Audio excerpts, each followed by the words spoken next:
um mingau que quebra maldições, um homem que desmonta golems como se fossem brinquedos, e uma princesa obcecada por cheiro. O episódio de hoje trouxe mais uma dose de caos peculiar que só o Kurt pode proporcionar.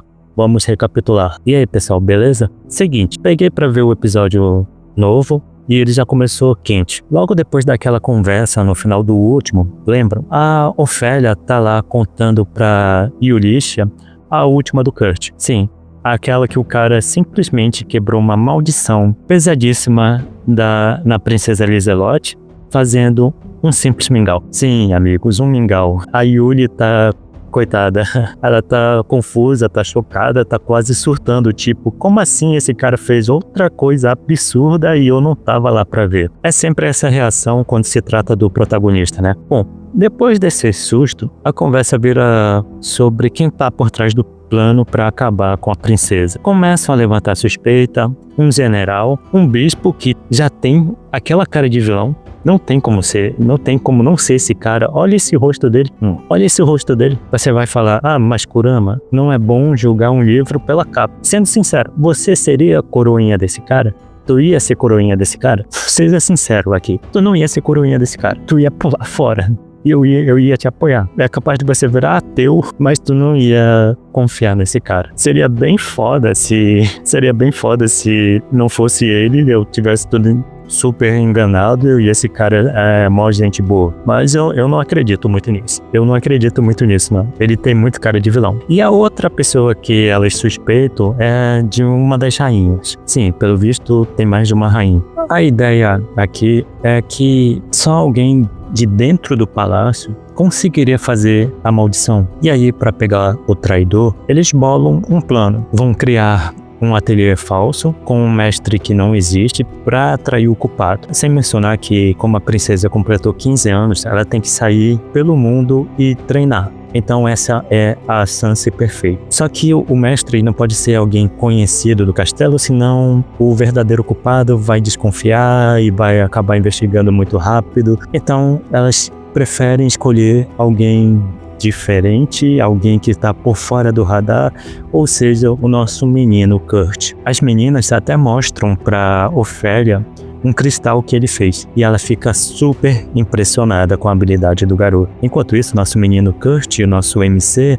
volta pro ateliê da Ofélia, mas quando ele chega lá, tá tudo fechado. Claro, é porque ela tá por aí andando com a Liselotte. Aí explicam para ele que a Ofélia precisou viajar, que não tem mais serviço para ele ali por enquanto. Ele fica bem chateado, se sentindo meio inútil, sabe? Ou pensando, nossa, fui dispensado de novo. Então ele decide voltar para a guilda para comer alguma coisa e voltar a procurar emprego. Eu me pergunto se o protagonista, ele não olha a conta bancária dele, com que dinheiro ele tá vivendo. Ele tem muito ouro na conta bancária dele, muito ouro mesmo, sério.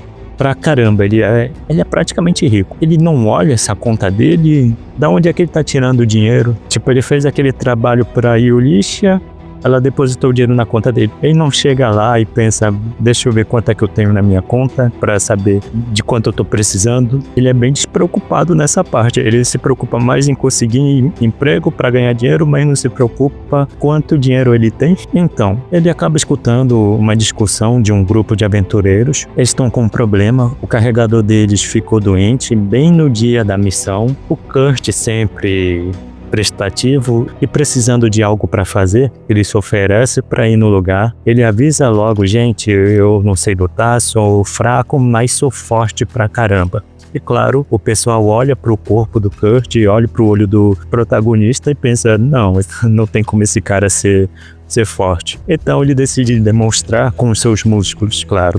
Ele decide levantar os dois homens mais pesados dali, principalmente o cara que tem uma armadura que pesa 150 quilos. Ele decide levantar eles e ele consegue facilmente, deixando os caras surpresos e pronto, ele foi contratado. Melhor entrevista de emprego. Então eles partem para a missão. Esse grupo novo, o Sakura, é show de bola. Tem o líder, o Kanji, que é um cavaleiro, o Hanzo, um samurai, e a Sina, uma patrulheira. E o mais legal e eles tratam o Kurt super bem, com respeito, totalmente diferente daquele último grupo dele, onde o cara só queria comer a comida do Kurt. O protagonista fica até sem jeito, agradece por aceitarem ele, mas o líder mostra que eles são muito gente boa mesmo. Então, partiu masmorra. E logo de cara acontece uma das cenas mais engraçadas pra mim, por menos desse episódio. Um slime ataca o protagonista, a patrulheira dá a dica, esmaga o núcleo do slime que tá de boa, é bem facinho, mas aí o protagonista tenta usar a adaga dele e acerta a própria perna, cara. Ele é muito ruim. Ele é muito ruim pra combate mesmo. Essa cena dele acertando a perna foi bem engraçadinho. Deu pra dar uma risadinha. É sério, esse cara fez coisas impossíveis, consegue perfurar uma montanha, mas não consegue lidar com um slime. Um slime comum, cara. Aí no final a patrulheira ainda salva ele. E claro, o Kurt, devido ao trauma dele, devido dele ter sido espancado pelo antigo líder, toda a humilhação que ele sofreu, ele fica com medo de ser ridicularizado, de ser humilhado, que eles debochem dele, mas não. O grupo, em vez de tirar sarro, eles falam pro Kurt ficar tranquilo e que a função dele é carregar e que eles protegem ele. O Kurt já estava esperando o pior, então ele fica bem emocionado com a gentileza e até começa a chorar. Mas é um choro de felicidade, por finalmente ter encontrado gente legal. Foi uma cena bem bacana. Eles continuam explorando a dungeon. Assim que eles chegam, eles encontram um cocô de Goblin, mas acham que é pouca coisa. O bicho pode estar só com diarreia e aí ele cagou bastante, mas não deve ser mais do que 1 ou 2 Goblins. Mas o líder já deixa avisado que se for uma horda de Goblins, eles têm que fugir imediatamente. Quando ele falou isso, eu tive certeza, vai aparecer uma horda de Goblins.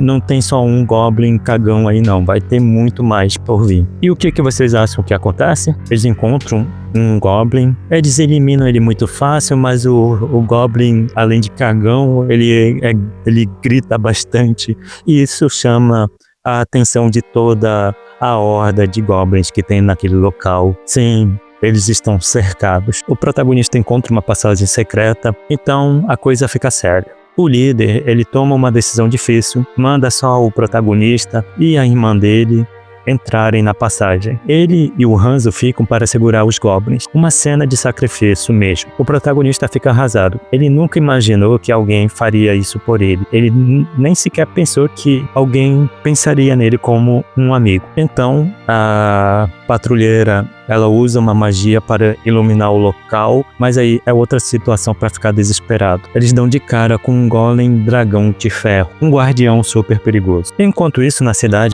a princesa e a Yuli estão atrás do protagonista. A Lizzie está numa obsessão que só vendo. Desde que ela comeu a comida dele, ela virou a fã número 1 dele, pelo visto. É uma mudança muito radical. É por isso que eu digo, esses olhos dilatados dela não me enganam, eles não me enganam. Essa garota tinha alguma coisa naquela comida que o Kurt deu pra ela, naquele mingau que o Kurt deu pra ela, tinha alguma coisa. Esses olhos dela dilatados não me enganam. Então, misteriosamente, a senhorita Bandana que tava lá avisa que o Kurt foi para uma dungeon. Claro, quando a Yuli vai ver quem estava falando aquilo, a senhorita Bandana já tinha desaparecido. A Yuli, pensando que pode ser uma armadilha, ela não quer levar a Lizelot, mas a Lizzie faz questão de ir e as duas vão. A parte engraçada é a Lizzie rastreando o Kurt pelo cheiro. Ela usa uma magia para reforçar os sentidos dela, só que de vez de ela reforçar a audição, por exemplo, o olfato, ela reforça o olfato e fica cheirando o chão atrás do garoto. É uma obsessão pesada dessa garota. Mas isso já levanta um ciúme da Yuli. Ela fica meio que pensando, será que ela já cheirou o protagonista? Sim, ela pensa, será que ela já cheirou de perto o protagonista? E não sabia que a Yuli já estava tão afim assim do protagonista. E olha que ela nem experimentou a comida dele. Chegando perto, a Lizzie usa a magia dela para dar uma reforçada na Yulisha, que corre para ajudar o Cães e o Hanzo e detona os Goblins restantes. De volta à passagem secreta, a patrulheira tá quase desistindo, ela tá desesperada, afinal é um dragão golem, não havia nenhuma chance de conseguir passar. Mas o Kurt, o protagonista, tá tranquilão. Ele fala, calma, pra gente passar, só tirar ele do caminho. Eu pensei, como assim, cara? Como assim tirar ele do caminho? O cara que apanhou pra um slime. E aí a gente finalmente vê o Kurt lutando. Só que não é bem uma luta. Ele pega uma adaga, uma pequena adaga, vai nos pontos certos do golem e plim, plim, plim, desmonta o bicho inteiro em segundos, como se fosse Lego. Essa luta foi um pouco decepcionante, porque quem assistiu os outros capítulos viu que o protagonista, ele fez coisas incríveis, mas a gente nunca viu ele em ação. Ele perfurou uma montanha, mas a gente nunca viu ele perfurando a montanha. Ele construiu uma casa, mas a gente não viu ele construindo uma casa em poucas horas. Ele encontrou o minério dos deuses lá, mas a gente não viu ele encontrando, entendeu? A gente só sabia que ele fazia coisas incríveis, e essa foi a primeira vez que a gente viu ele fazendo, e é bem simplesinho. Ele pega, enfia a adaga, tira a adaga, enfia a adaga e pronto. Ele resolve o assunto. Não vou cobrar muita animação de luta ou muita ação, porque esse não é o propósito do anime. O propósito desse anime é ser absurdo e engraçado, entendeu? Não é ter boas ou lutas espetaculares. Então, a patrulheira fica tipo, mano, como é que tu fez isso? Aí o Kurt fala, eu minero golem de ferro direto. Ele minera golem de ferro direto, só o Kurt mesmo. Enfim, a Yuli chega no local, depois vê o golem em pedaços e ela já nem se surpreende mais tanto assim com o Kurt. O Cães e o Hanzo são resgatados, eles estão bem. A Yuli até comenta sobre uma lenda antiga que diz que alguém com habilidade máxima numa área tipo colheita pode superar outro tipo em combate, o que faz todo sentido pro Kurt. A Lizzie, claro, continua lá toda encantada pelo Kurt, com todo mundo a salvo. A Yuli, ela convida o Kurt para esse novo ateliê que ela tá montando. Além disso, ela convida o próprio grupo Sakura para serem aventureiros desse ateliê. Todo mundo topa. Afinal, é trabalho e grana pra galera. O Kurt ainda aproveita para recolher as peças do Golem Dragão. O que será que ele vai fazer com aquilo? Fica a dúvida. Mais tarde, a Mimiko vai finalmente secar as habilidades do Kurt para saber o nível real dele. Enquanto isso, a patrulheira ainda parece meio abalada. Não sei bem porquê, talvez por tudo que passaram, ou talvez ela se sinta culpada por não ter conseguido ser tão útil durante a batalha. E aí vem a grande revelação. A Mimiko conta pra Yuli que os níveis do Kurt são SSS, 3S, em tudo, o máximo do máximo. E o poder mágico dele é gigantesco. Basicamente, ele é um monstro. Então, a funcionária da guilda escuta sem querer. Ela quase tem um treco. As meninas dão um jeitinho naquela base da conversa engraçada para ela não sair por aí espalhando o segredo do protagonista. E é isso, pessoal. Fim do episódio. Muita coisa aconteceu, né? Teve comédia, teve uma emoção por parte do protagonista, finalmente encontrando um grupo gente boa, aquela apelação absurda do Kurt que a gente adora. Eu me diverti assistindo. Claro, seria bem legal se a luta fosse melhor, mas eu sei que esse não é a proposta do anime, mas ainda assim foi divertido assistir. Eu me diverti. E aí, o que vocês acharam? Comentem aí.